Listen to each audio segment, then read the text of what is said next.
Good afternoon. Welcome to the Bridge 99 FM. This is a special radio station. It speaks to the people of Jamaica, offers them entertainment and information and education, but also especially reaches out to Jamaicans wherever they live all over the world. You can catch us on the internet or any of the 99 FM frequencies. You can download the mobile app from the Android Play Store and the Apple Store. It's The Bridge 99 FM. Because you see, we believe that in fact Jamaica is not just bounded by the shores of the Caribbean, but rather is a entity, is a spirit that exists and flies and returns and lives among our people all over the world. And so we reach out to them and offer them the best of commentary on the affairs of the week and inspiring thoughts to bond them continually to this nation. The Honorable Perdal Charles, out of Jamaica, retired trade unionist, veteran politician, is a co-host. We welcome him and remind you of the phone numbers. The WhatsApp number is 876-551-5782. And the studio line is 876-676-4996. On this afternoon's program, after the usual repartee between Charles and myself, we're going to invite Mr. Lenworth Fulton, the president of the Jamaica Agricultural Society, to join us, because there was announcement by the Minister of Finance in his opening budget presentation a week or more ago that because of pressure from the World Trade Organization, Jamaica has to remove duties from all raw food that is imported into this country. What does that do to local production is a question we have to ask. And if he can, and if we have time later on, Mr. Donovan Stanbury, the retired permanent secretary, long-time permanent secretary of the Ministry of Agriculture, now registrar of the Mona campus at the University of the West Indies, can offer perspective on this vital issue of food security. After 1 o'clock, Hugh Small, King's Counsel Nona, veteran attorney, retired judge of the Commonwealth of the Bahamas, formerly Minister of Government in Jamaica, joins us to discuss a situation that has arisen out of the Vibes Kartel trial before the Privy Council in England, whereby Jamaica has settled jurisprudence on this matter. There was a previous case, which he'll tell us about, which could have avoided all of the expense and all of the time and now all of the controversy and possibly all of the injustice that is attendant on that case, which has attracted the attention of so many people. So we have a full program for you. Welcome your input anytime you choose. Mr. Charles, good day, sir. Good day, and while you are welcoming and reminding our brothers and sisters, cousins and uncles and aunties and Jamaicans abroad, I thought that you should remember one thing, that when we were speaking to our friends in Canada and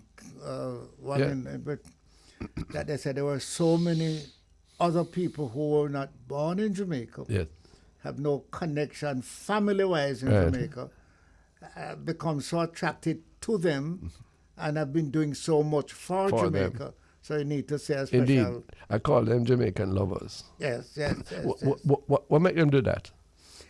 Well, I will tell you what makes them do that. For example, you go to New York, and you go out to White Plains and these areas where you have a Jamaica shop that sells sour sop, breadfruit, round leaf, ackee, and all that. And a few Americans in association with Jamaicans there discover it, and it spread. And the Americans, like tourism. They could get Jamaican things over there rather than come here. And you'll be surprised to know how many of them are being called on during crisis to make contribution to Jamaica. Yes. And they do so, Give them that memory, give them that nostalgia, give them that affective feeling, because I think this is our genius, I think this is a special grace that God gives us, a grace of hospitality, a grace of openness, sometimes a grace of vulnerability. Yes? But it is good because what it does is attract people to us and to our particular personality as a nation. We should treasure that, and we should not undermine it by all the cuss and go on bad. But I don't think that they allow us to forget it. Yeah. Because Look at that. a lot of the tourists who come here Uh-huh. comes to Jamaica because of what Jamaicans say to them. Mm-hmm. You have to go to Jamaica, Yeah. And when you have to go to Bath Fountain. Yes. You have to go to a water. Uh-huh. You go to Oceans to see flame coming out of water. And it's not Irish one, Yeah. And you jump in it and you feel sick. And you get better. No, this is good, and this is part of the genius of our people, and I think this is what we have to cultivate. But I'm anxious to make the point and to take us on to other discussions because we must not so behave ourselves that people can say, "Well, I thought better of you. Yes. I didn't expect this of you. I don't want to hear that. I don't want to have to tie myself up in a hotel and stay within walls when I come here. I want to be able to relate to people. I expect that I'll be safe. I expect that I'll be welcomed. I expect that I'll be treated properly." What do you think? Well, I'll give you two incidents that has happened to me that I won't forget. I was driving in Crossroad. I may have told you this. And a busman break the light and come round on me running in such a way that it almost killed me. Yeah. And I opened the Lord. door, you see? Uh-huh. And I look up on him and tell him to Jamaica talk. Oy. And a woman sitting in the back said, "Mr. Charles." Oh, no. Man, I You're jump in my car and drive so fast because she go and call Mama and tell Mama. But one say something of the most attractive things about you is your honesty, and you have a sense of shame when something go wrong. But hold on. You feel bad, Mm-hmm. Of course, you should. And the point is this, that I'll give you another one. Uh-huh. Right now on Mullins Road, there's a man that sits like he has two sheets that he make and roll them in plastic and put them in a bag and sits out there. Mm-hmm. About last month, I said, that man must be a classical man. Yeah. And now we have a photograph on top of it. Okay. And I said, but it's the same color I've been seeing from last month. Uh-huh. It looked like him myself, no? So 2 days ago, I pull up beside him and pull over. Uh-huh. And I said, "Sir, you make these sheets?" He said, "Yes." I said, "But I saw you these last month." He said, "Boy, none now sell, The man been there for about 3 months. Oh, my Lord. With the same sheet. Same sheets. So I said, "Boy, I take out $1,000 Uh-huh. and say, look here. Here's something." Because I don't look like him eating, Yeah. Because it's not advertising. No. You know what I mean? Him just sit down with his thing. Till somebody and come. nobody don't look, that don't go, he's not hungry. And a woman just look on me and say, "Boy, you must have come from a good mother."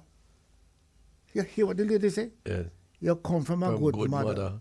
What a wonderful And I'm sure that compliment that is. aware that my mother is somewhere in heaven. and she heard Blessings. her. But you said and she said, "Yes, man, me teach him manners and teach him to be grateful to people." Good. No, that we want, and that spirit can carry us far, far. So then, no, tell me what went on in Parliament yesterday. Well, If I wasn't following the whole thing, but what I did know is that I long for you as to return as speaker. It wouldn't go that way if you were there, No, I tell you what, I think both sides have to recognize their responsibility. Uh-huh. The Speaker of the House is under a document called the Standing Orders. Uh-huh. Nothing can happen to him that is not in the standing orders in one of the 19, 20, or 25 clauses. But I don't agree with that. Because while that is a guidepost, Tell me one that it is not in it. I refer to you because there's a whole heap of discretion within those standing orders. And those standing orders, if everybody followed them to the letter, the Bible says the letter kills, the spirit quickens. No, but the standing order also tell you where you can go. Yeah. For example,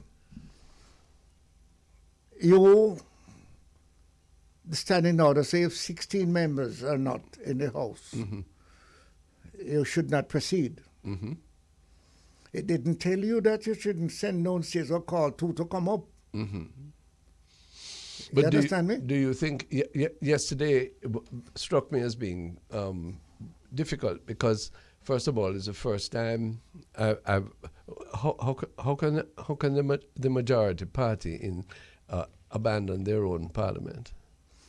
Well, how can they walk out? It doesn't matter whether you're a majority or not. The fact is this, that not everybody walks out of the parliament. No, but I mean, a government that is sober, is mature, you can't make anybody run you out of the parliament. No, but one thing saved, from my point, the chairman of the parliament asked Mr.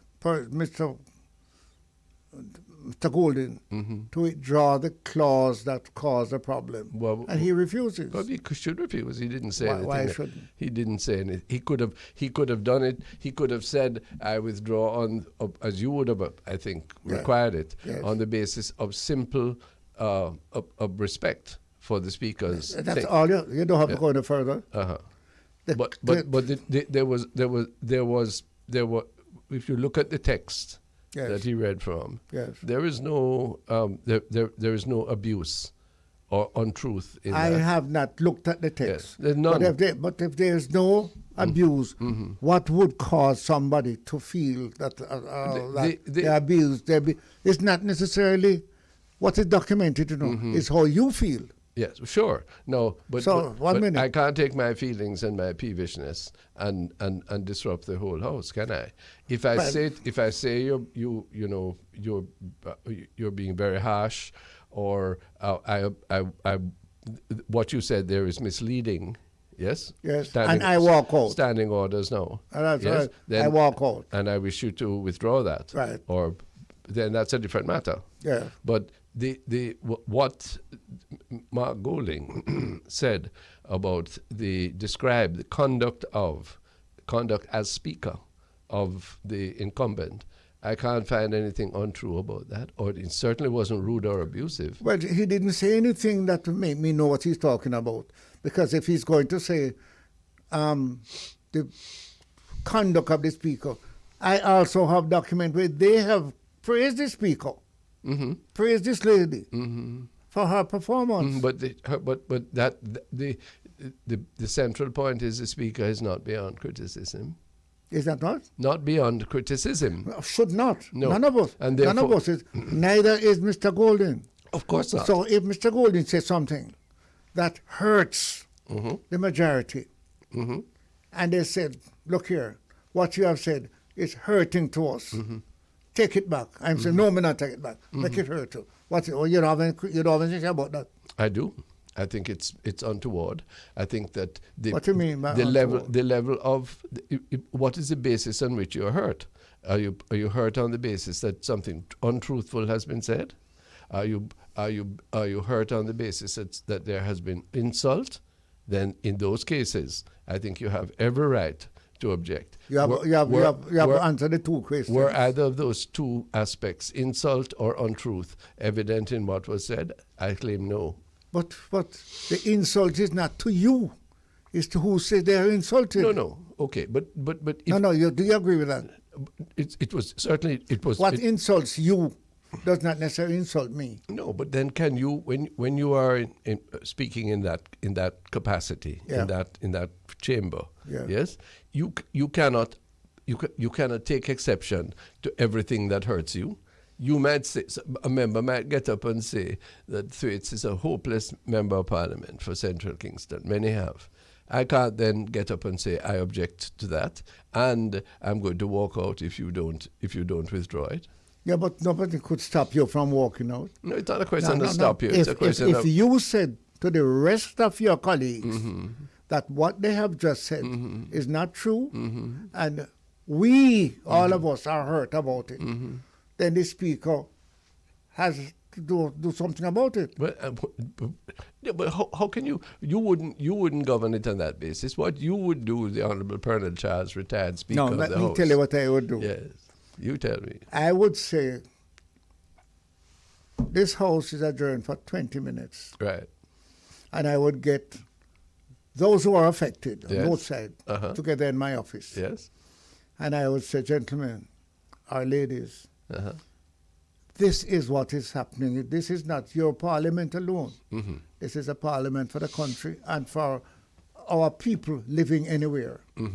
I want to settle it here so that we can go back inside and start. Now, What a wise man. That is exactly what should have happened. but I've done that before. Of course you have. And we have gone in Yes. and settled. Yes. And I have announced Yes, that everything is all right, we're going to proceed. of course. Because those who were hurt, But the person those who were hurt were brought in my office. Sure. And the hurt Sure. was cleaned up. for the greater good. Yeah. For the greater good. First of all, the person who was presiding is not capable of doing that.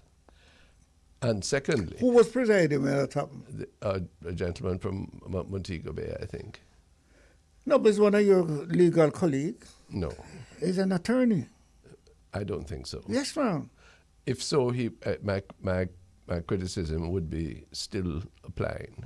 That's what. The kind of personality, the kind of maturity that you have just described as would have No, been but I your don't thing. want you to use an 80-year-old man Why like not? me. Why not?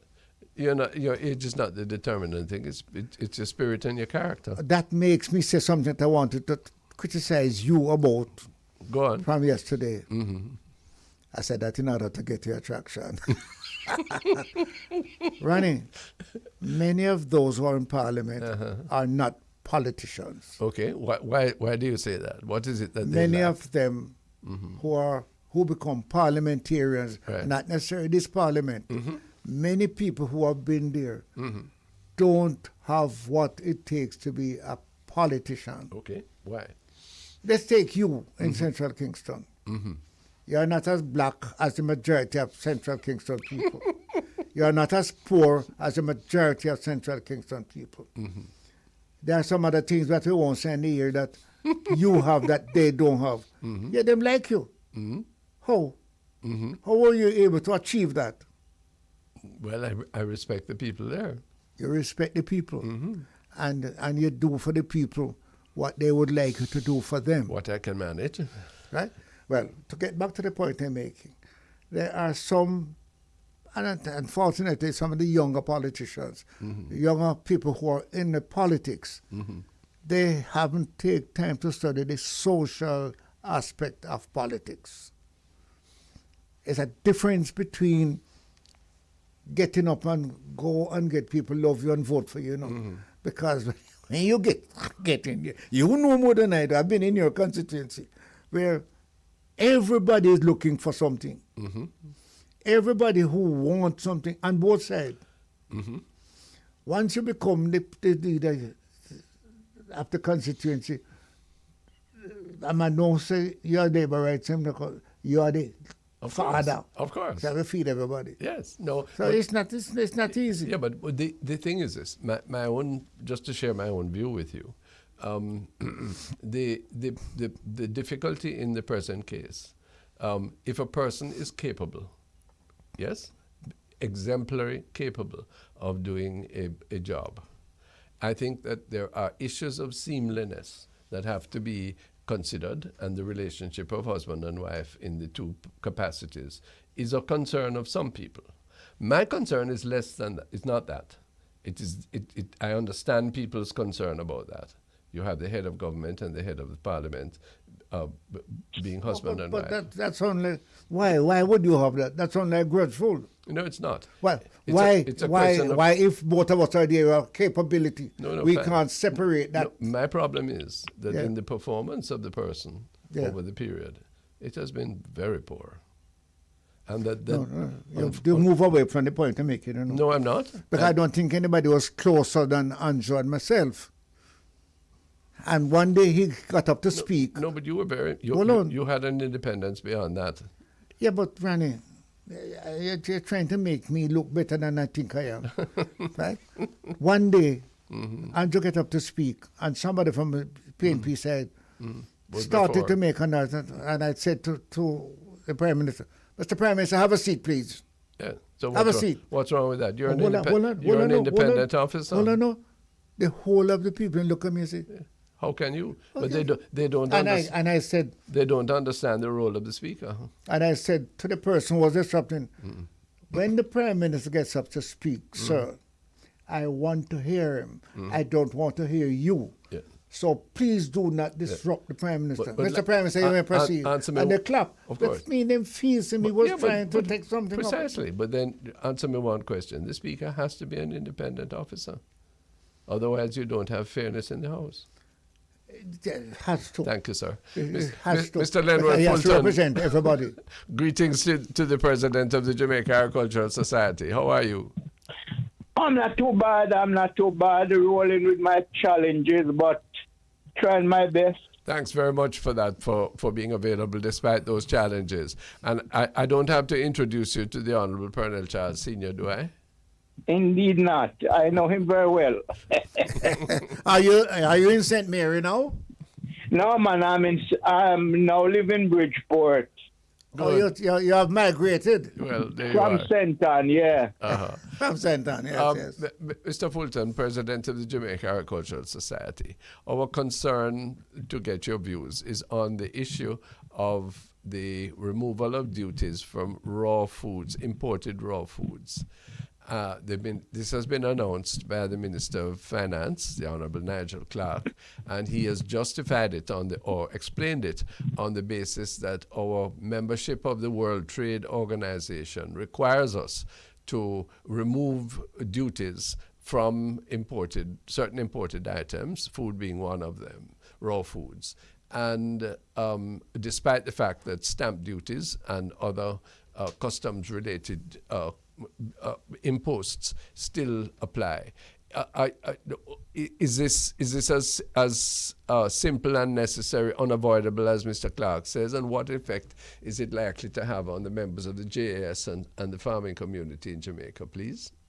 Well, firstly, I think it could be avoided. The WTO is an organization to which you can make representation.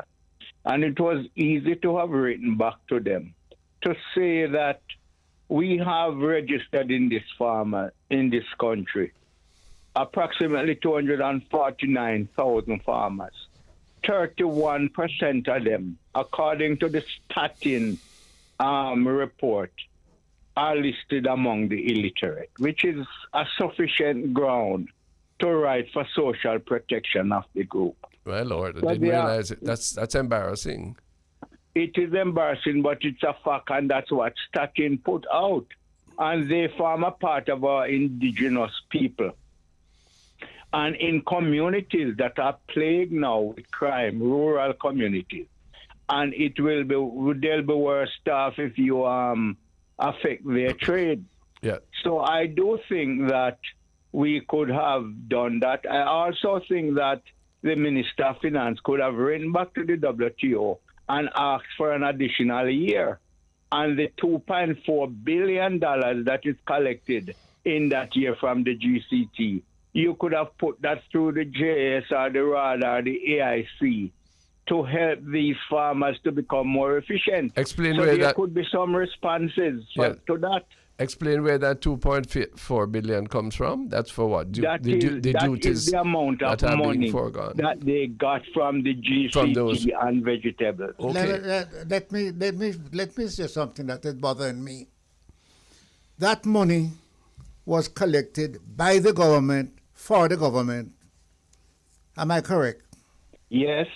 That money had nothing to do with the price of goods in the market. Of course. Am I correct? Right. No. Yes. No, you can't be correct there. Now that the government is not supposed to take the government money off a duty. It does not say anything if the price does not fall in coronation market. Am I correct? I don't know. I know what it will do. It will make import cheaper by 15%. To the purchaser, to the people who go to coronation market. No, to the people who import it. No. Remember, coronation market is one of the market, Mr. Charles. The bigger market for vegetables is the hotel man restaurant. Okay, good. So, but the point I'm trying to make is that John Brown sending vegetable to Jamaica from Panama, and when it comes to Jamaica at X, the government put plus Y on it. Yes. The government is taking out plus Y now. It comes as X. Mm-hmm. Right? So, is only the government lose? No. Who? No. The farmer. Who lose? No. How does the farmer Let me tell pay you, less? the Jamaican farmer Yes. who produces goods Yes. and is competitive despite his shortcomings. Yes. Yes, who has been competitive because there has been a duty on the imported product. He now is not competitive. He can't sell. So you are telling me that the person in Panama who was sending cabbage to Jamaica, since he's not paying duty to the government, he's going to send more cabbage? Yes. Now, hold on now. Now, this is where Mr. Fulton and myself will come in. Because the government cannot make any more cabbage come. Since if you drop 15% off, when I go to Coronation Market, cabbage have done 15% lower. So this thing about... Coronation is not the only market. Okay, sorry. Let me say hotels then. Right? It is the hotel that is paying cheaper. No, but let me just put it this way. Am I correct? No. Hold on, let me say it again. No, if cabbage come from Panama to the hotel, and it is Panama price plus GCT for the government, and the government take off theirs, and they come same way from Panama to the hotel at Panama price? Assuming there is a reduction at that level, which there is not necessarily, but the point that I'm making, and Mr. Fulton must comment on it, is that if a competitive advantage as a result of a duty imposed has been benefiting the Jamaican farmer, if you remove it, no, but it's not true. But of course, it was not benefiting the Jamaican farmer. Cabbage was coming from Panama to the hotel at X, plus Y for the government. No, with respect, sir. That means the hotel will buy Panama cabbage rather than Jamaica cabbage, and that can't be good for us. Randy, don't go to that yet. Oh, you mean that is the only thing to go to? No, let's deal with the price, because that is all that is important. To me, the same price that goes to the hotel, I go to Coronation Market and see some pretty cabbage, and it come from North America. Right? So the price is now 15%, but that's the government money. Yes, Mr. Charles, but there are the consideration. Yes, what? The consideration of the socio-economic of a disadvantaged group, that number 250,000 in a country of 2.7 million is also an important consideration that we have to balance. What does that mean, Mr. Fulton? Tell me what it means. I don't understand. You have farmers who are schooling their children, building their houses, sustaining rural economies. And if you use subsidized goods from mostly North America, the US and Canada, to compete against them unfairly on the following grounds: that farmers in these two North American countries have large expanse of land, nearly larger than Jamaica. We can't compete against that, but so if we don't protect our farmers, they will be wiped out, and you have to look on the prognosis. I accept that, Mr. Fulton. But that is it. To me, that is the only issue. No, it's not. That's not the only issue. Unless the man sending more because tax is taken off. But of course he will. Well, that is where the government has to come and help. Sorry to intervene. We have to take a break. We're coming right back to Mr. Leonard Fulton and this very thorny issue. Are we concerned with food security? Are we concerned with local production in this country? Or just getting the cheapest thing and satisfied with that? Soon come. This is the Public Eye. It's Thwaites and Charles, and we're interviewing Mr. Lenworth Fulton, the president of the Jamaica Agriculture Society. You know, Mr. Fulton, years ago, the government gave permission, I forget which government, doesn't matter, I was a player in the coffee industry, and they gave permission for coffee to come in from outside, imported coffee. Yes? And it severely impaired the resurgence of the Jamaican coffee industry, you know. Are you there, Mr. Fulton? Maybe we've lost him. Yes, try and get him again for me, Jeff. Because, and I want to say to Mr. Fulton, if he can give us a presentation that taking off the duty of imported vegetables and things from other countries, right? Make the Jamaican man selling less competitive. Then let's go to halfway tree. Well, you know, but then we shouldn't have to go to halfway tree. That's exactly what is going to happen. Well, it can't happen. Well, no, it's cannot happen. Hello, Daddy. It cannot happen. Sir, you forget what happened to the dairy industry? What? 40 years ago. Yeah. Yes? The dairy, we had a robust dairy industry. Yes. Yes? Yes. And we brought in American powder milk. Say it again. We brought in powder milk. Sure. Not powder milk export to us, you know. No. We imported it. It doesn't matter, sir. The bottom line wasn't because there are some of us in here who don't protect our people inside. Okay, wait a minute. Even the importation of vegetables now, right? People prefer import vegetables rather than buy from the Jamaican farmer. Exactly, and therefore the Jamaican farmers continues to suffer. Mr. Fulton, am I not right, sir? You are correct, sir. And another scenario, you have on this island many hotel chains. Some have 3-4 hotels. What if we let this market loose and they land a jet here, a cargo jet here, once a month from near a country as Dominican Republic, where some of them headquarters are? What would happen to us who would be buying vegetables from other farmers and create greater hardship on our farmers and see even less return from a hotel or tourist industry than we're now seeing? Less linkage is a technical word, something that the Minister of Tourism always says, that we are building linkage and so on, and which has been spectacularly, well, let me not use that word, which has been less than desired, because when we say we earn $2 billion US from tourism, yes, how much of it we keep?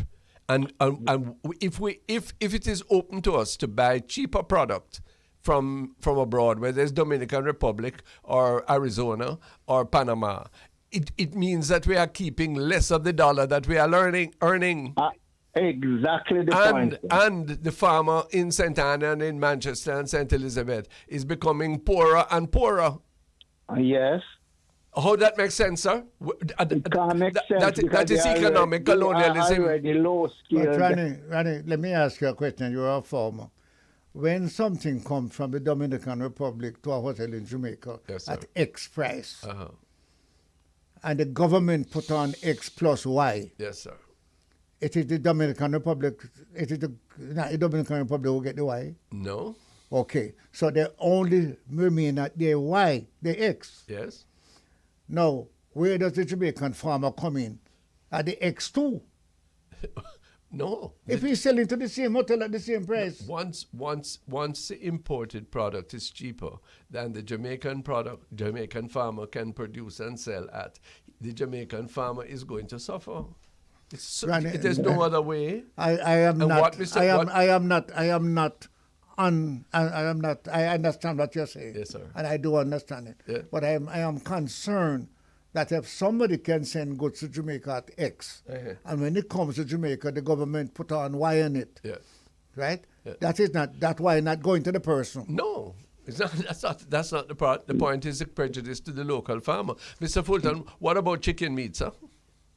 Well, listen, that's it. The order said raw food stuff. Yes. And under the broad definition, meat is under there. Although the Minister of Finance exclude meat from his deliberation. But one never knows, because I think there's about 170% or something like that. And chicken meat. Yes, but excuse me. If we did this, not because of any other reason, but in order for fidelity to the World Trade Organization, okay? Then what are we going to do? Exclude one piece and put in a leg of the next? And who is that going to affect? The next two step would be chicken and pork, Ronnie. And we will wipe out our entire agricultural sector. What makes it bad? There is no mechanism in place in Jamaica now to investigate dumping. By that I mean, if you have a farm in Florida that produces 100 tons of vegetables, but they have market for 60, the 40 that they would dump, they can give it away to you just for you to clear it from their warehouse. And that would be dumping. And that can very well take place if we don't have the mechanism. So therefore, we have to be very careful what move we make now. Mr. Fulton, you have just ended with the words that I would want to know, that we are able to watch it and protect it. How can you? That the whole idea of the World Trade Organization is that is to promote free trade without barriers. And therefore, this bit about watching it and putting in this and taking out that and adding some stamp duty here or some customs, or as Mr. Seaga used to tell me, phytosanitary conditions where you can hold up anything by imposing those. All of that, in my view, is subterfuge. All of that is open to corruption. And in any event, whatever comes in is going to be prejudicial to the competitiveness of the Jamaican farmer. All right, go on, make one more statement. What would be the right thing? The right thing to do is to spend the money on... Which money? Spend money. Jamaican tax money. Jamaica's tax money. Yeah. Either the tax that we... I am distressed that I don't see much more being given to agriculture in the present budget. There's improvements, but they're still not there. We have never taken food security right. I'm going to yield to Mr. Fulton. And my particular... very special concern is that we have never understood the tremendous need and the tremendous advantage in every respect to feeding our school children. I do agree with you, Mr. Tweed, because when you look on what we got from the colonial master, the irrigation canal, the irrigation system at Dam Head and right throughout the Clarendon Plain, it was money invested to put in those, and the benefit from it would be the production of sugar or whatever they wanted. We are not investing. We put 146 million in loans in agriculture, which is the lowest over 10 years and the lowest of all subsector. And at the same time, Jamaica might be second behind tourism in terms of contribution to the GDP. In terms of the primary product, we are contributing 8%. And if you add in the pepper sauce and all the other things, and the liquor, you're looking at 12% of your GDP. Well, no, it's too big a contribution not to pay significant attention to it. Look here. If the small farming sector, if the rural economy, which is based upon agriculture, yes, is not reformed, transformed, you are going to have more people lining up at the embassy to go away. You're going to have more people coming into the rural areas, to the urban areas, squatting. You're going to have more displacement of low-skilled labor, which is going to impact crime and violence. Everything is everything. You cannot do this. I do agree. And all I am asking for is to level our playing field. One, remove GCT from planting material. Yes. Since we can't expand our land and fall rain in the rain-fed condition areas, remove GCT from small tools so that we give the farmers a chance to face the competition, which is eventually going to take them. But tell me, Mr. Proctor, you're an agricultural man. Some of the things the farmers use a whole lot.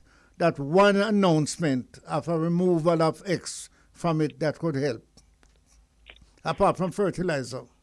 Well, other farm inputs, you know. But you remember tools. we are infested with pests and diseases because the island is small. So when you look at the amount of insecticide and fungicide we use, yes, it is significant. yes, And we are too primitive in agriculture. You won't get young farmers riding on the back of a mule anymore going to anywhere. So we have to fix farm roads and probably give them the serious farmers that pay their tax, duty concession to buy a motor vehicle, but they have to pay their tax. I have two other things that are very important. This government is to be credited for advancing in principle the need to give help people to procure titles to the land. But yes. the program has now stalled. Let me tell you, I know as a lawyer. Yes, it has stalled. It is not going through with the alacrity. Bureaucracy and corruption, not by the politicians, sir. Yeah. Well, it's the first I've ever heard you make my heart jump up. Well, sir. Because guess what? You know why? When you say corruption in the government, everybody believes it's the 40 people in parliament. Mr. Fulton. Not you. No, sir. But let me tell you a story. Yes. Mr. Fulton, Mr. Charles. There is one agency now, you see, where when you go in there to do some business, this is a state agency, and you pay what you're supposed to pay, you are given, you are either given or you can get another sheet of paper that tells you what you have to do and how much you have to pay in order to get through. Yes. Pure roast and corruption there. No. Yes. No, Ronnie. You want me to show it to you? I am objecting to you telling something that is not true. No. No. You're right to laugh because I wouldn't do that. I'm telling you, I've had this experience. Well, I want to tell you something. I would like to challenge you that if you show that to me, I will not even drive my car, but to where I will walk. Okay, let me tell you, that can be done. But let me tell you something else. If you do that, the ordinary person, you know what happens to your application? Dead. You're dead. So corruption will never ever because be solved in the country. Because no one political leadership can do it. The only way it can be dealt with is if we have a juncture, which means that there is no hope of escape and that you are prepared to take the difficult decisions of rooting it out at the base. You make a mistake that I want you to correct right now. Yes, sir. What proportion of the people in operation are politicians? Very few. But they are people of no, and they are the sad thing, Mr. Fulton, that we politicians don't accept is how limited our power is.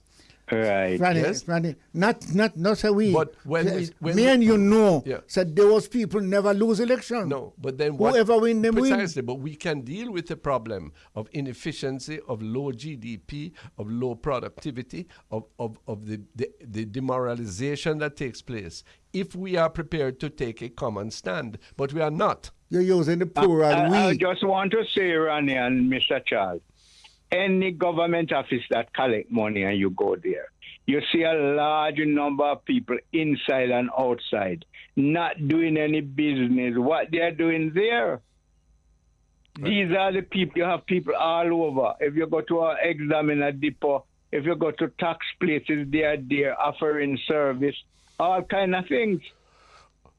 And we need to clean up that. But one thing I hope you would use your station to help me with is to ask for a proper land reform policy in this country. We have, over the years, been having all kind of things. You look on SCJ with land. You look on AIC. You know that land that was leased at Bernard Lodge 2 years ago, and I'm telling you that because I'm personally involved, for $8,000 an acre, 2 years after, the same land, without any better roads or facility, has risen 160% to 20,000 acres, $20,000 per acre. State land, you are now milking the farmers. And that money goes into both SCJ and AIC to pay their expense. So I don't think this is a way to promote agriculture. Well, it clearly isn't working. The amount of bush all around the place, and particularly for over irrigated lands, remains an absolute scandal. That is what we should be working on. It is a scandal too. Yeah, you drive on the East-West Highway and see that. What do you mean over irrigated land? What do you mean by that? The whole of the St. Dorothy Plain, which is irrigated, sir, out in St. Catherine, Clarendon. How much of that is growing anything? What do you mean? Water is there, but no growth. Yes. No, the other thing that I wanted to canvass, Mr. Fulton, on quickly, there is a provision in the budget. I think I read 2.1 billion for the restoration of bauxite lands. Yes. Yeah. But help me, Mr. Charles, Mr. Fulton. I know few money if we do that. And the bauxite company, be done by the mining company. And the mining company is supposed to make back that is the arrangement. And if it is not the arrangement, but the leaders did not do that. Well, the leaders give them the land, right? The leaders never tell them to find wells. But wells in there. Some of them have run because water, you know. So and then just cover it up back. So where the contract? What the arrangements say? Jamaica don't have an endless supply of land. You cannot create more land. Yes, the way you can print money. All right. After you know what my father said. Wow.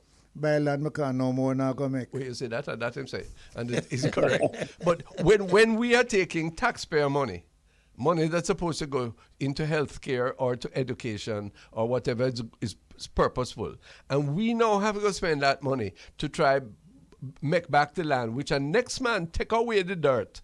Yes, we make him take it away. Him give us quatty, and he make $1 million when it reach fame. Place to sell, go make aeroplane and what else. What? Yes. How that happen? And we suffered immensely because up where Mr. Charles come from, I remember when I was a boy, the truckload of goods passing through my district, going down to reach Kingston from up in those areas, all dried up because we mine out the land. Mr. Fontan, Rani will tell you, I have been one of the guys on the other side, and it is from I was in college that I've been fighting. My father was given a job with Kaiser to keep him out shut. Yeah? He couldn't quarrel because him is the one who give out land, and people who want to sell them land, him is the man who carry them to bauxite. And that my father almost fall out because you know what was happening? The people were moving all from Lime Tree Garden, Macedonia, Tobalski, everybody to one that could jump in Trelawney where they said no bauxite, not there. So how we continuing to do that, sir? If you know how we continuing to do it. All of us who were represented by governments, both sides sat at the table and did it. Both sides. This is not a PNP or JP situation. But with the greatest respect, when you find out what you do wrong, you know do better next time. Instead of that, what are we doing? No. We are depending on the same industry, which we should be closing down. How are you going to do better next time when half of Jamaica gone? So what? It's, half of Jamaica gone, the ship, you know. So the other half soon gone. I drove through. We are going into competition. I drove through Clarendon last week, and the holes that if a cow drop in there and roll from the top to the bottom, there's no way him can live. They are still there. So and the tax, the taxes, the contract says when you finish, level up the land, plant trees, and that it can come back. So with the greatest of respect, Bakramasa still a ruler we, and we look at the irony. Yes, the irony that should make everybody rile up. We have to take our own money to fix the mistake that we allowed them to make. Yes, them done rape us, and we have to pay money for try make it up again. Easy, you know, the little money that they give us is what we don't have to put back in there to bring back the land. Halfway. So because the land gone, of course. The land gone. Of course. Whatever that 2.4 million that Mr. Green going to do. But what bothers me is a man like Mr. Green, who is a young politician. No, he's green, he's trying. Who I believe is trying. He's yes. trying. Yeah. But he will not say what we know. What he knows. No, what we know that in fact it is we have been raped. This notion that you can combine mining and agriculture in one portfolio is foolishness. You cannot. They have contradictory objectives. No, but you know one is extractive, the other is productive. Let me tell you what you don't understand. It is not the minister who doing that, you know. It's who? Don't you know that every one of those things have the organization, man? No, but Backside this, backside this. So who in charge, sir? This. Who in charge, sir? He is in charge and take instruction from the permanent secretary who is there. Well, no, I can't really do that. You too. Me too. All of us. Mr. Fulton, help me. We listen, sir. Before we have 4 more minutes, we really need the Jamaica Agricultural Society to stand up strong again, you know, sir. I am trying my best, Randy. I am opposing and defending the farmers in every way I can. Thank you, sir. I was the first one who came out against this GCT. Yeah. Today I just send a release out that I vehemently oppose the sale of the AMC complex built 55 years ago. Me too. For our exporters. Yes. And that should not be sold and should not be categorized in the new term what you call inventory and receivables. Securitization. We can't give away the agricultural asset. No. And I'll be making more representation that the DBJ should not be selling off things like the assets for cocoa and so on. They were bought from the cess from farmers. Yeah, but they belong to farmers. But we're supposed to manage it right. If we don't manage it right, they put down for nearly 20 years and nobody used it. So somebody have to, plenty of change have to take place. Nobody used them because if government had put into agriculture what they do in tourism, who built the port in Port Antonio, in Port Royal, Ocho Rios, right, for these mega lines to come and down. Not the mega lines. What we want was the tourism to come here, and I hope they will continue to come. So if we want the food to eat and to consume and to export, we can put the same investment into agriculture to get it. Anyway, sir, before you go, I'm looking at partnership, and by Mr. Charles and yourself. We know that over 30% of Jamaica's children go to school hungry every day. We also know that there's another 30% who would have intermittent food insecurity. Right, and I'm saying that is a market of 600,000 children every day that has to do with their future, with their intelligence, with their ability to take up learning, with their behavior, everything like that. And if the farmers of this country were targeted and invested and held accountable for feeding those children with decent, nutritious Jamaican food, my God, what a changed environment we would have. Let me add something and ask you a question. If the government was putting hundreds of acres of land, even in Irish potato or in corn, wouldn't that be better? Yeah, but that would feed them. When you reach on the top of Spurtree and look as far as your eye can see, yes, sir. Empty land. Yes, sir. And so can we do it now? Why government don't say this? This is a government farm. But we don't rate agriculture as being the fulcrum, the cornerstone of national development. Because sun going to get hot and rain going to fall. Well, we can manage that too. Mr. Fulton, keep getting better, sir, and keep your advocacy going. Mr. And count on our help. Mr. Fulton? Mm-hmm. Yes, Mr. Charles? You come from the same place. Yes. You come from Senton. Let me just tell you something. Don't allow them to kill you here because you have worked very hard. And Ronnie is right. Why can't the government get some government farm with government land? Why can't that? Mr. Fulton, why can't that happen? They say we can't manage it. That's for another day. Mr. Lenworth Fulton, President of the JS, thanks for joining us on The Bridge. This is The Public Eye. We'll soon come back. I'm Ronald Thwaites. The Honourable Colonel Charles is a co-host. Shortly, we hope to be linking with King's Council owner, Hugh Small, to talk about a development which emphasizes or discovers or rediscovers a point of law that apparently was ignored by the Privy Council, by the local Court of Appeal, and by the parties in the original trial of those men charged with murder, including Mr. Palmer, who is known as Vibes Kartel. Huh? There is no issue that has so excited ordinary people for a long time. Do you realize that? That not the issue of effective education, not the problems of healthcare, not the issue of the budget, nothing else has excited young people and working class people in Jamaica so much as Free Gaza. No, let me tell you something. You are wrong. Oh, all right. Stand by me, tell you where you're wrong. Tell me. We have not discovered one of the greatest contributions to development of our children. What is that? Music. Okay. I told you about a little 3-year-old Yeah. picnic that I give a drive. Yeah. And one of the things was playing. And she knew All the every lyrics. word. Yes, okay. Running So out what that of says my to mouth. you? No. Why can't we find the answer? Because, okay, I think we can. And if your point is that we must use the creative arts in order as an aid to and as a portal into effective education, I agree with you. But here is this. Well, I'm concerned about the state of the nation's soul, not because my soul is pure at all. Just don't bother with that.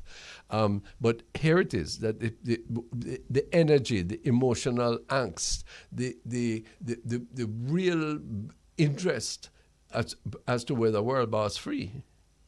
No, really and truly. This gentleman, no doubt, has a great deal of talent, yes, and so on. But is this where the energy and the conscience of the country is? No, a holy word, stop right there. Is this where, what is guiding that energy? There's nothing guiding the energy. Ganja smoking, so why, jump up, so half clothes, okay. half naked. So who is responsible? No. Who can influence this? Don't go no further. Listen to me. That can be controlled. That can be managed. Oh, no, I agree with you. That can be the help. Respect. That little child that was able to sing every one of those. Yeah. If they was singing A, B, C, C-A-T, and maths, and this, it would be good. Different thing. But the rhythm, Hello, the rhythm can go into it. So you think the child in Singapore, or the child in Finland, or the child in South Korea, 3 countries where the level of educational output is multiples of us. Yes. You think they would be salivating and spending their energies to free world boss? So, well, Ronnie, they have something they're celebrating. Yeah. What are they celebrating? They're celebrating their achievement in math.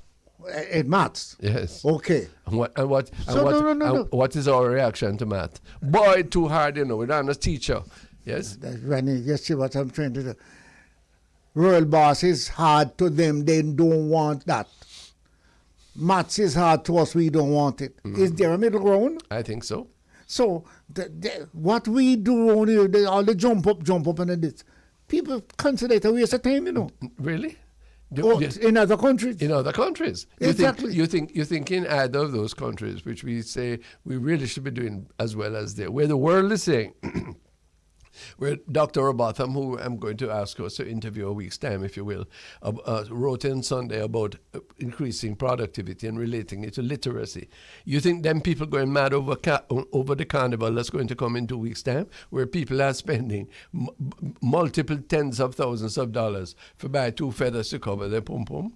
Leadership, Ronnie. What is this, man? Hold on a minute. Leadership. The reason you are where you are today is that you are privileged to born in a house where leadership from the day you born and them start to put on nappy on you. Leadership was around you. So how are we going to the change? rest of us who didn't have anybody to even put a nappy on. didn't have anybody more than the mother. I accept the privilege. Leadership, certainly. leadership, So family leadership. well, we're trying to offer at least some perspective, but talk is easy, people will say. Where is the leadership coming from? What are the poles of influence in this country? Is it the church? Is it the politics? Is it the business community? Who is defending that which can take us forward rather than what is taking us back? Even the Romans to their slaves, they offer them bread and circus, yes, to keep them quiet. What do we offer them? Pay circus. Well, let me ask you a question. Why is it that you're asking me, Christian, and you have the answers? Why don't we start to work on the answers? And you go back to agriculture with Mr. Fulton a while ago. Yes, exactly. Why is it that we, the government, is searching for people to come get thousands of acres, 2 acres, and you know it's not going to help them? Yeah. Right? Them looking to sell it as them get it. Yeah. And 2 acres can't do nothing. But 500 acres, properly managed, with a good team, good machine, good fertilization, we would be 100 times better off. Sure. So production. Right. So Mr. Fulton says he's disappointed at the vote for agriculture this year in the budget. So am I. Forget the exact figure. But surely then we need to rethink our priorities. And and if we accept that food security is important, if we accept that the prosperity of the Jamaican farming community ought to be a priority, if we accept that there are social advantages of great sort to come from a vibrant agricultural sector, why aren't we putting our Ronnie, I said it to you already, and I'm going to repeat it. Edward Siaga started something in Clarendon. Yes. Where big farmers were given, and small farmers were told to do anything the big farmer do. Yeah. And the big farmer was told to take everything from the small farmer, put it and then one day we're going to discuss why that flopped. No, to discuss that. Why we can't continue it? Well, that's part of the question. Hugh Small, good afternoon. Good afternoon, Ronnie Fitz. How are you? I'm well, thank you.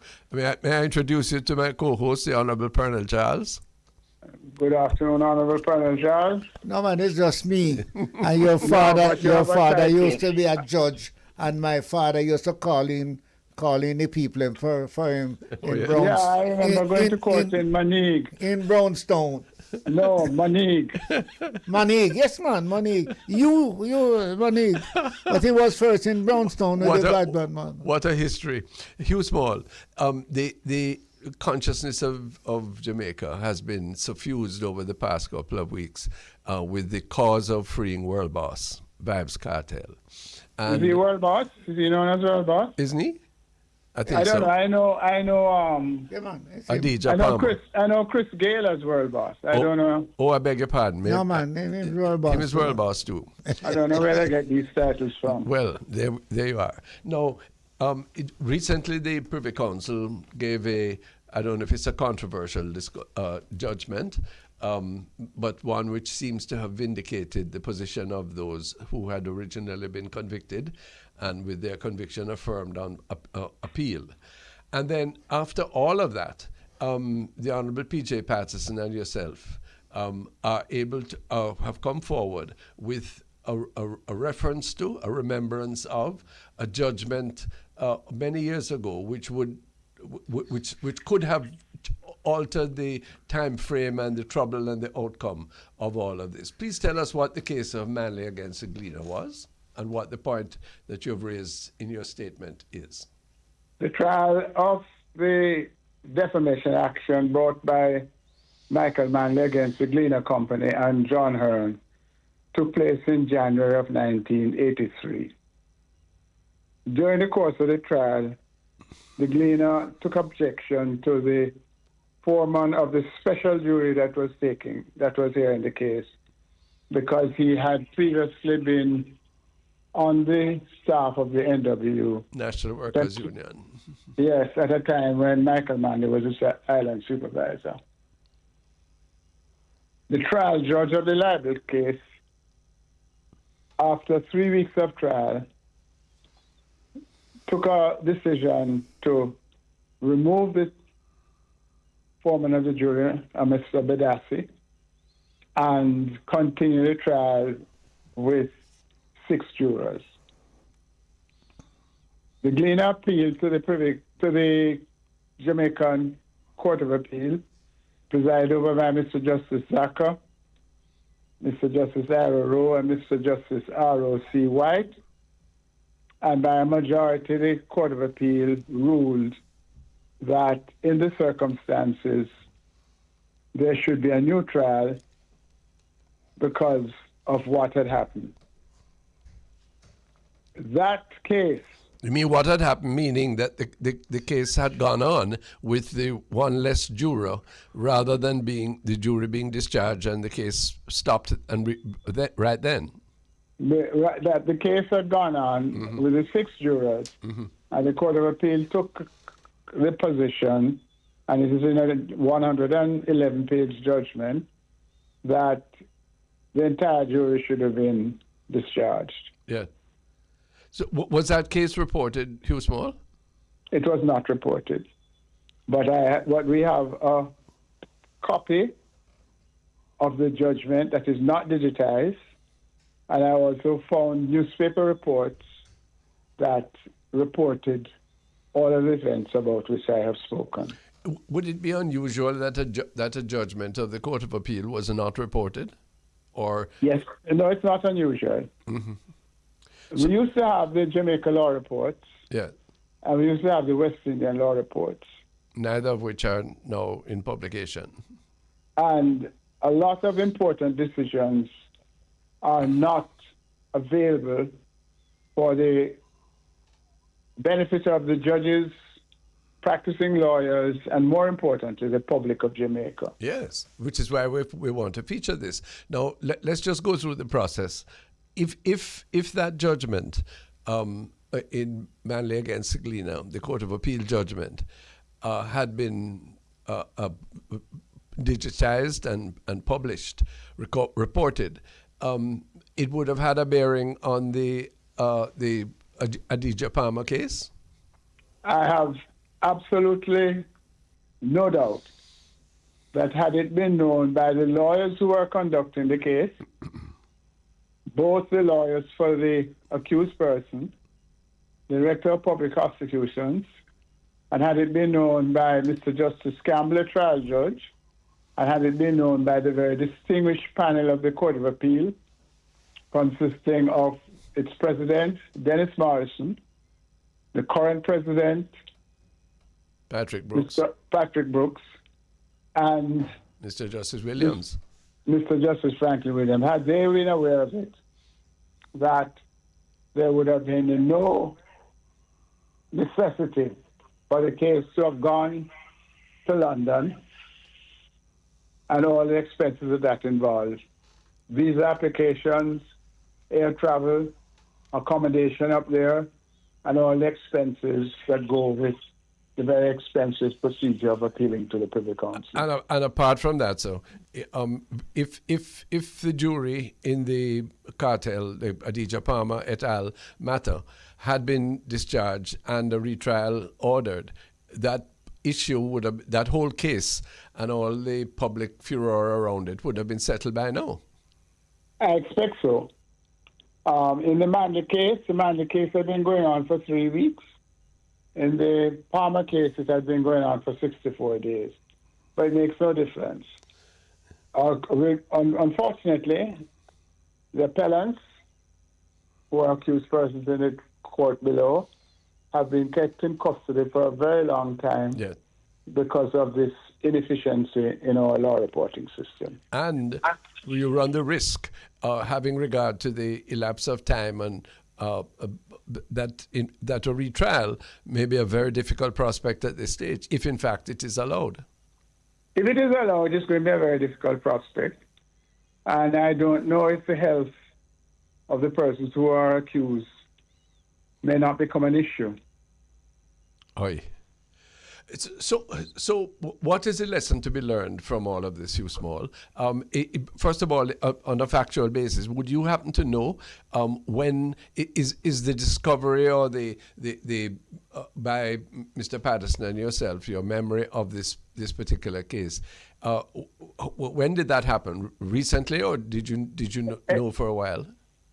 We found out, Mr. Patterson and myself discussed the matter after the Privy Council was adjourned and was giving consideration to the matter, because it was then that the issue became alive in our minds. Right. We both remember the Manley case, and we set out to do two things. Mr. Patterson brought it to the attention of Mr. Bert Samuels, and I consulted with Derek Jones, who now lives in the Cayman Islands, and found the Gleaner reports that verified my recollection of the case. Derek Mr. Jones. Patterson spoke. Jones would have been the instructing attorney. He was the instructing attorney. He was the instructing attorney. We were the advocates. We also consulted with a senior partner at Mass, Fisher and Gordon, who were the instructing attorneys. They were the lawyers from Mr. Manley, and they had a paper copy, 111 pages long, of the judgment. I now have it in my possession, and this morning I ensured that it was sent to the President of the Court of Appeal, Mr. Patrick Brooks, with a request that it be digitized. But how many other hundreds of cases? Okay, this is what I wanted to ask you. Hugh. How many other cases, and what is it? How is it? What's it like with going forward? I don't know how many other cases there are. I no longer practice criminal law. I'm still practicing, so I had not been following the ideas and issues that were alive in the Vibes Kartel case. But there are many other cases involving human rights, involving civil rights, civil law, involving property rights, in which there may be precedents that are lost. Now we must spend some money to unearth them, digitize them, and make them available to the public. Whose duty is that? Pardon? Whose duty is that? It's the duty of the state. Illegal fraternity of a holy place. It's not the legal fraternity. It is the duty of the state. The judiciary is an equal branch of government to the executive and the legislature. And we have a Ministry of Constitution and Legal Affairs, Mr. Small, don't we? Yeah, but the Ministry of Constitution and Legal Affairs has nothing to do with this. Really? Why? They're not. It's the Ministry of Justice. Okay. I don't know the distinction between them. Sometimes I wonder. Yeah. Okay, but whichever it is, you affirm it is a duty of the state to bring our reporting up to date so that we can avoid injustice. Yeah, in the course of the last couple of weeks, I spoke to somebody who works in the registry. I tried to find Mrs. Yvonne Lawrence, who was an excellent librarian. I can't find her, but I found Carol Ford. But it was the industry and the careful archives of Maris Fletcher and Gordon that produced the 111-page document. Otherwise, we may not have known. Hugh, I'd like to ask you something. No, but we don't know. Just a moment, Mr. Honorable Charles. Yeah. We would have known because my recollection and that of Mr. Patterson were clear. I were able to verify what the order was because it was reported on the front page of the Gleaner. Oh. And it was from there now that we decided we have to continue the search. Okay. Good. Well, thank God the both of you are still available. Go ahead, Pernell. I've been listening with great interest in what is happening here. But there's a lot of people out there who don't even know as much as I do in terms of even reading law. Give us a little presentation, a few seconds. what could we look forward to in this particular case? You mean what is likely to be the outcome when it goes back before the Court of Appeal? I don't think he can give us that, Burnell, but You can't get into the law. Well, okay. Certainly. No, apart from everything else, the tendency nowadays for lawyers to speak on matters that are still before the court is against the ethical principles of our profession. Well, I'm not asking you to give us a conclusion, but for a little man. No, but he's saying even to speak about it when it is. Oh, okay. It is Well, the allowed. most I'd say is this. The Court of Appeal is going to have to decide whether or not there should be a retrial. Yes. And they're going to look at a number of other issues about which I cannot speak with any authority because I don't have a brief in the matter and I don't know anything about the relevant factors. Well, actually, you have answered what I should have asked you, because this is what the liquor man outside want to know. In fact, Ronnie's Caribbean Court of Justice. So, Who's Caribbean Court of Justice? Because that's the next point I want to raise with Hugh Small before you go. There are those who feel that because of this particular judgment, that the fidelity to the Privy Council is somehow reaffirmed. Yes. And that in fact it puts paid or puts some doubt to the sentiment of those who would like to see our final court reside in the Caribbean. What is your judgment? I disagree with that point of view for two reasons.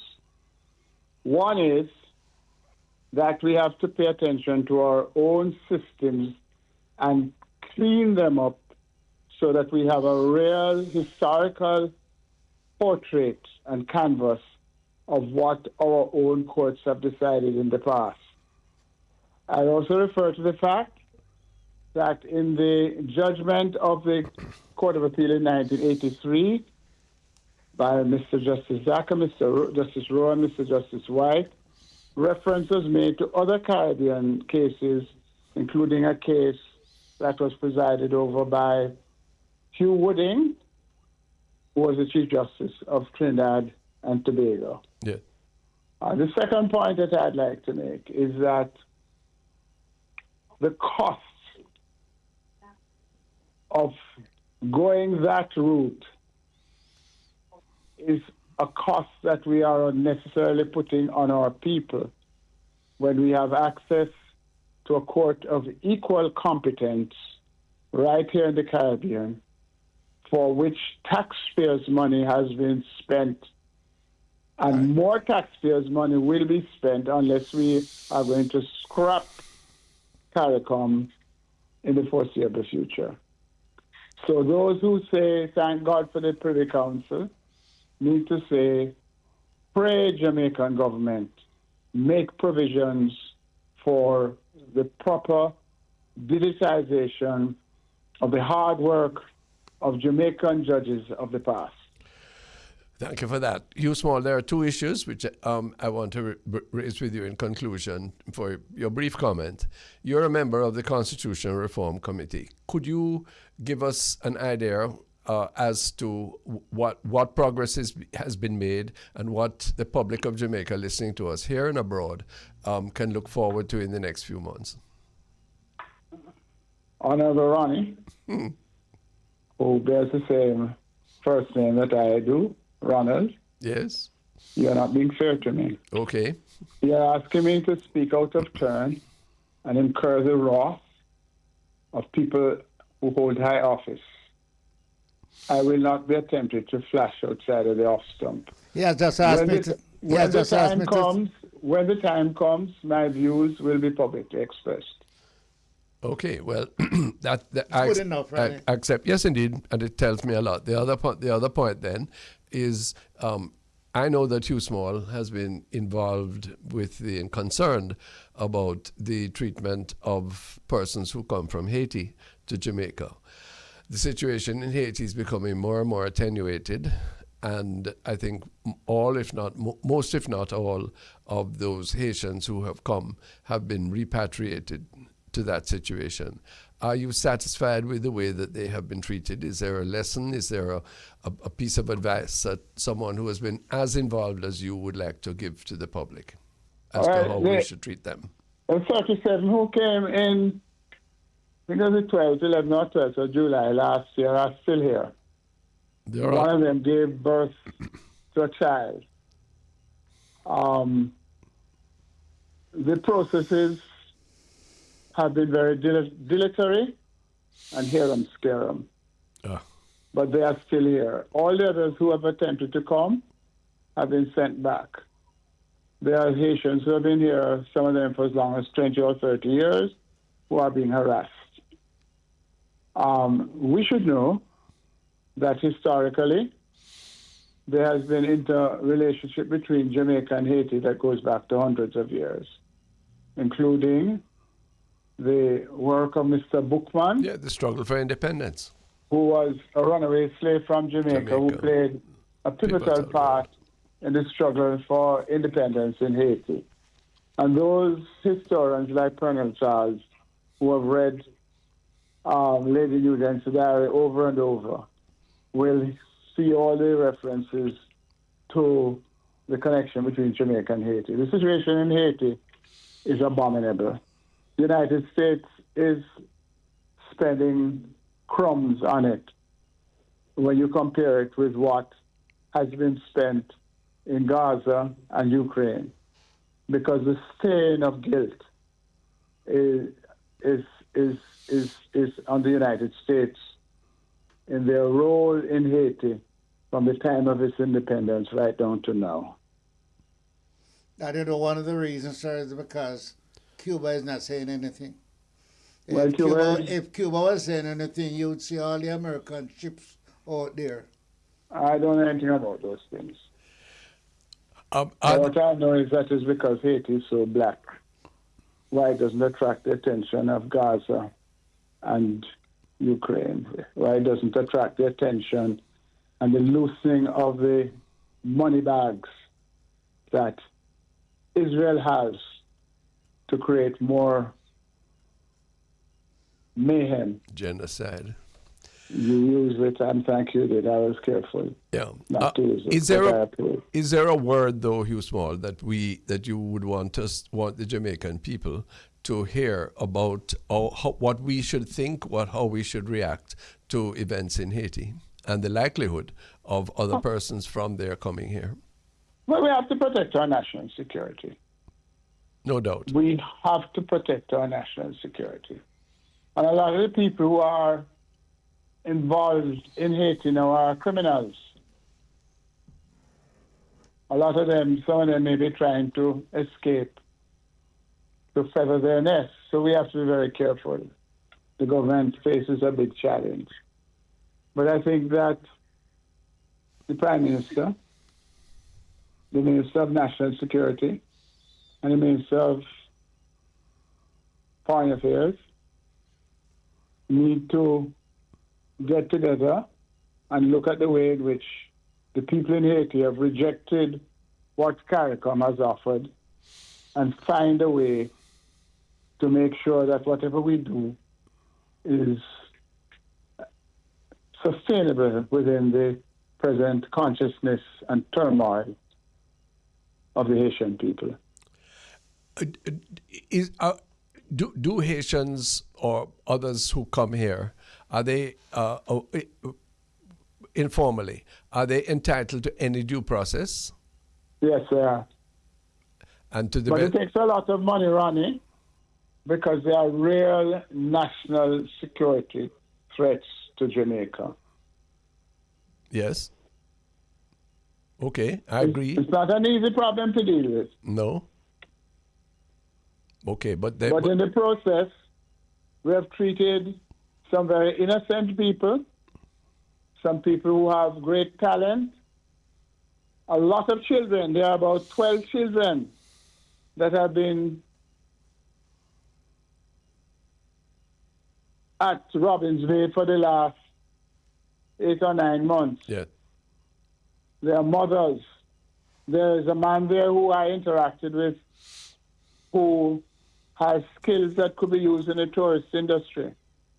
And we have just lumped them together the same way in which the United States lumps all Haitians together when it peels out 50 million here, 50 million there, whereas it is sending billions of dollars to Ukraine and Gaza, Israel. Read you quite carefully. Hugh Small, thanks so much for being available. Thanks very much for all of the things you've told us.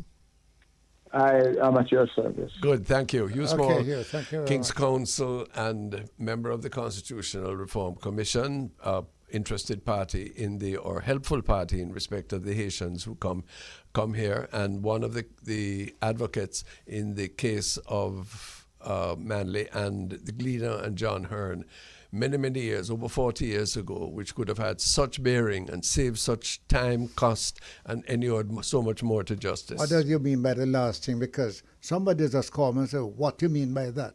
What is this Manley and Hearn thing that would have made the difference? If that case had been available in this matter, if the Manley and Hearn case, If they had used it, if it had been quoted, it wasn't remembered until just now. Yeah. If it had been noted, then the judge at the first instance would have advised himself that the whole jury had to be discharged, Right. a retrial ordered. was had to be discharged or could be discharged. Following that precedent, once a taint was proven, and there was no doubt in the Vibes Kartel case, Right. it would have to be discharged. You know, Ronnie, stop right there. That little thing that you have just said is what the little man asked me. True. And this big old me couldn't answer. Well, him. you see, You understand? that's what the public eye does The for. little man out there Yes, wants to know. Sure. wants to know. And you have just taught us. Yes. Well, good. No, so let's go a little further.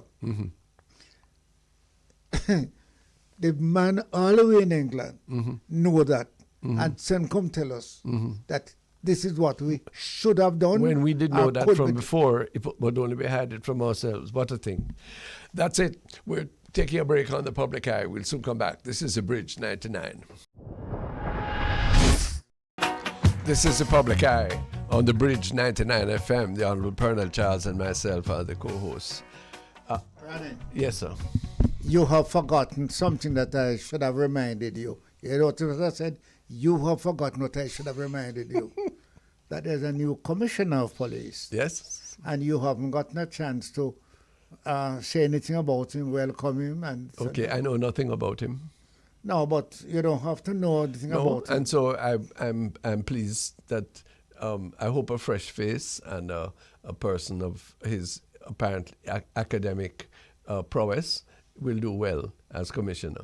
You know what is on my mind about the police? Before you go, don't tell me what's your mind. Let me finish this point. I have a problem. Okay.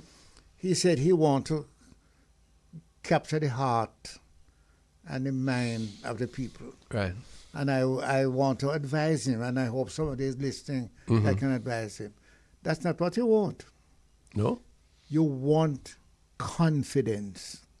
You want people to feel confident in you, and you feel confident But in isn't them. that part of what he was saying? In other words, No, when he speaks of capturing the hearts, doesn't that imply confidence? That imply, but confidence is confidence. You want him to be explicit. It means that you feel say, this man here, boy, going to help. Yeah. Well, And he must feel say, you going to help this man to help him. You see, Speak the language and the feeling of the people. no, that of course is No, right. Here's Here's my problem. I'm not talking against him, No. because I like him. Well. I like what he said about him. I don't want him fall in the same hole. Well, here's my difficulty.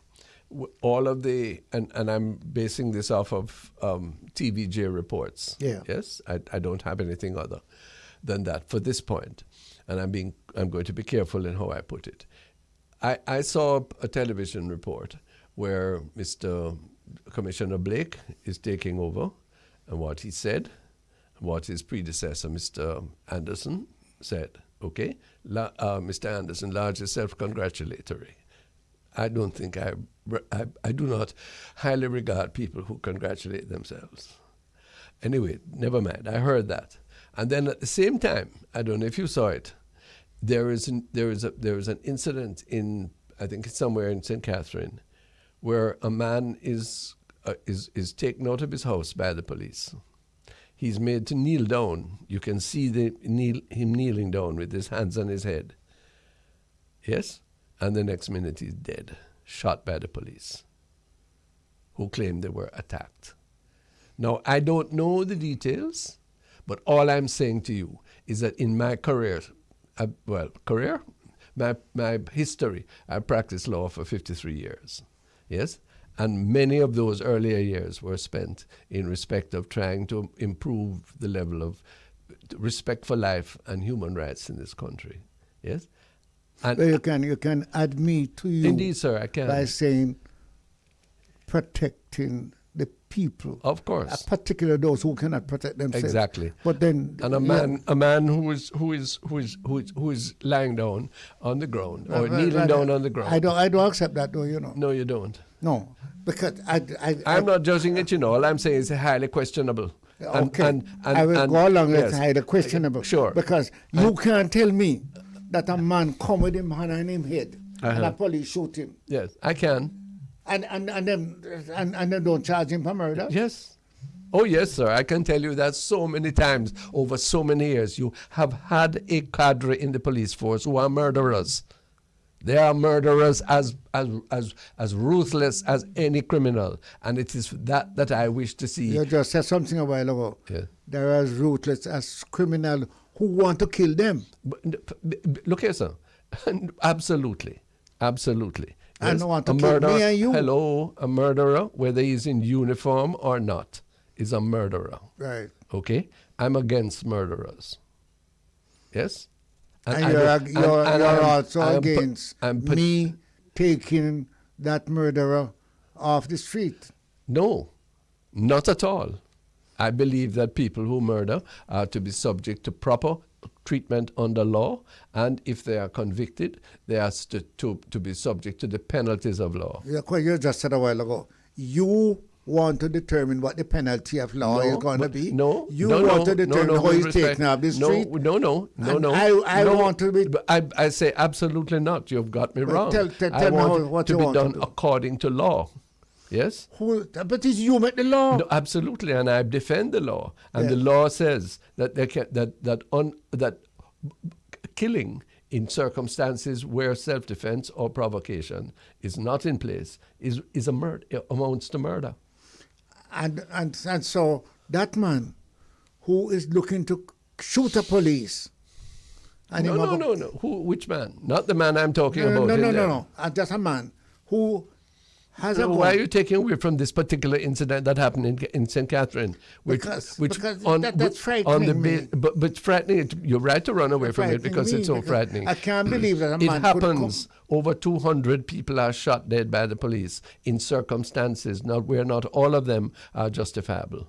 The penalty for having a firearm, even if that is the case, and most cases it is not, or many cases it is not. I can't count.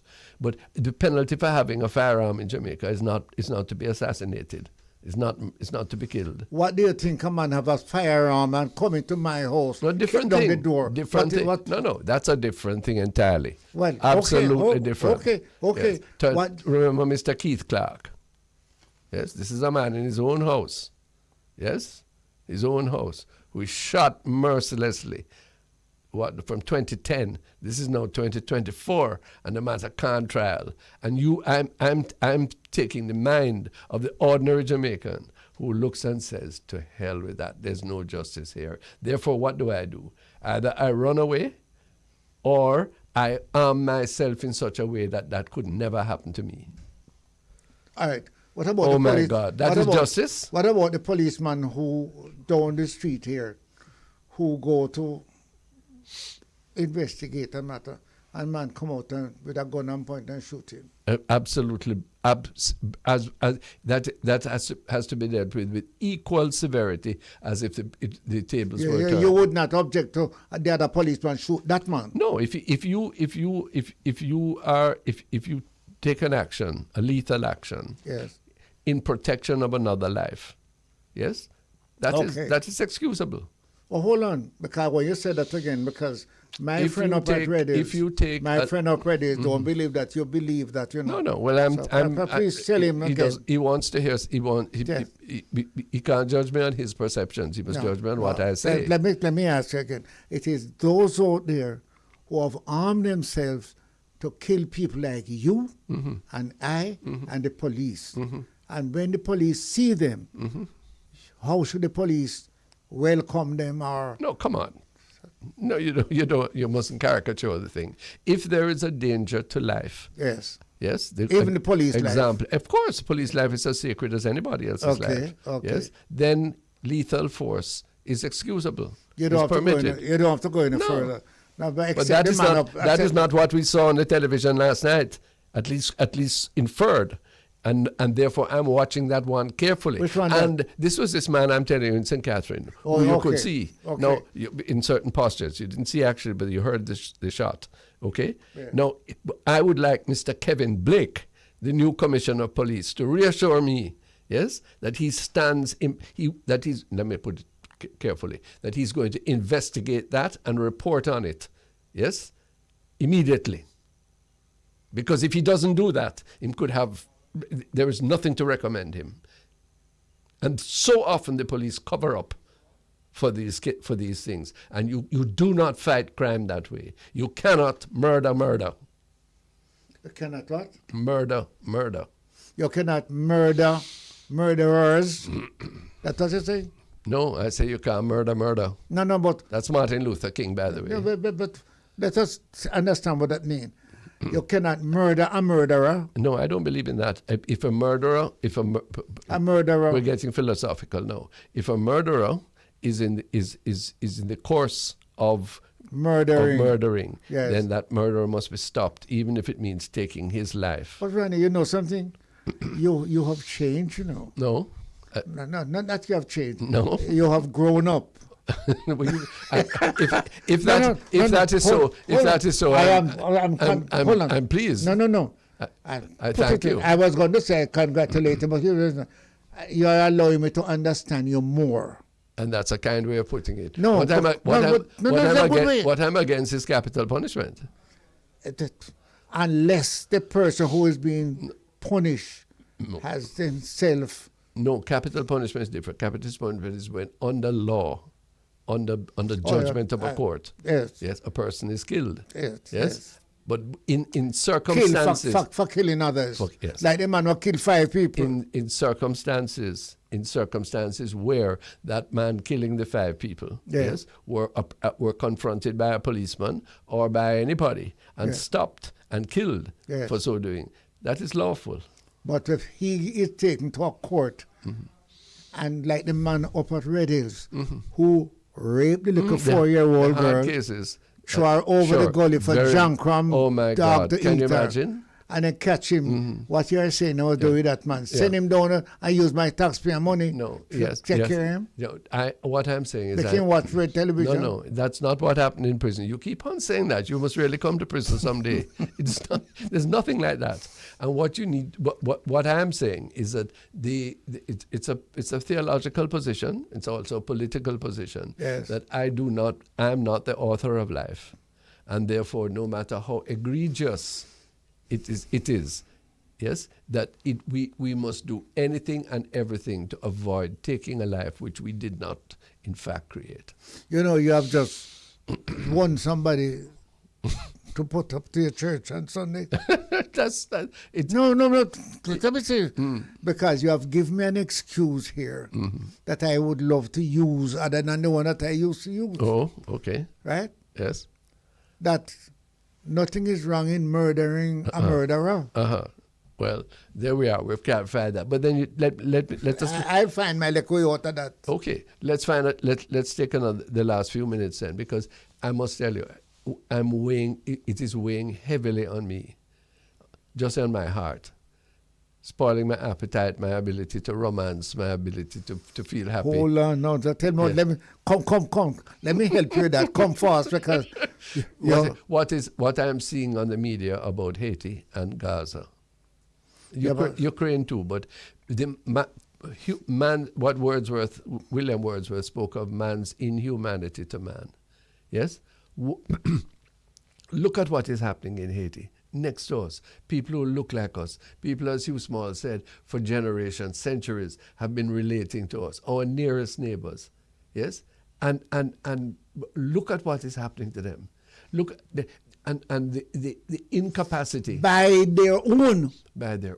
Who look like them, born like them, yes, sir. stay there. No, and hold on.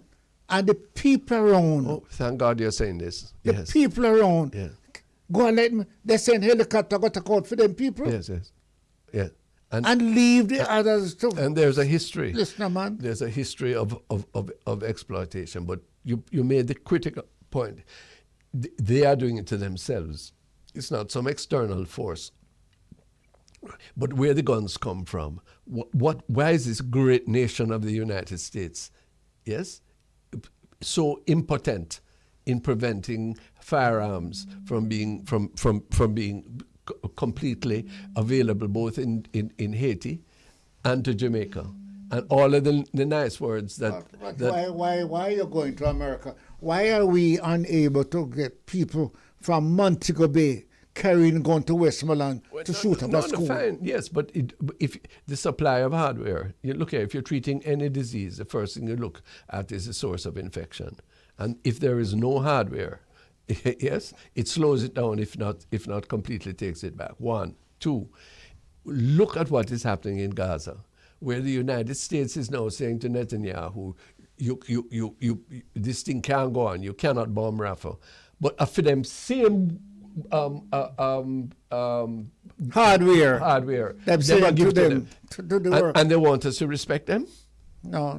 Oh, God in heaven, man. Let me tell you something, Ronnie. And Jamaica, keep them out. There's a Kamina Johnson Smith and Andrew Holness, keep them out. There's a station, 128. That's one of past BBC going. Yes. That tells you what is going on. Al Jazeera. And let me tell you something. If I was told that I won't have any food for a month, yes, sir. If I speak the truth about what is happening to the people in Palestine, in Gaza, yes, sir. Right? I'll go without food. Yeah. Babies, children, you see the elderly women. You see the little boy bawling yesterday. People in hospital. On the television. Nobody can tell me that. People who are patients in hospitals. Little child on the road, they have killed all of my family. God help me. You don't know when I asked me? Oh my God. I couldn't answer. I got to ask you and see if you can answer. I asked where God is. How many thousands of people have been killed in Gaza? 30-odd thousand. How many have been killed in Israel? 1,100. Before, how many have been killed since the 7th? Yeah, I don't know. But thousands have been killed in Gaza. This man. No disproportion. If it means that I must go on hunger. Well, you see, but part of our sensitivity, part of our conscience as a people, yes, it demands that we take a strong position, even if we can go over there and stop it. What we must know, what has the government said to the Israeli, what has the Jamaican government said to the Israeli ambassador?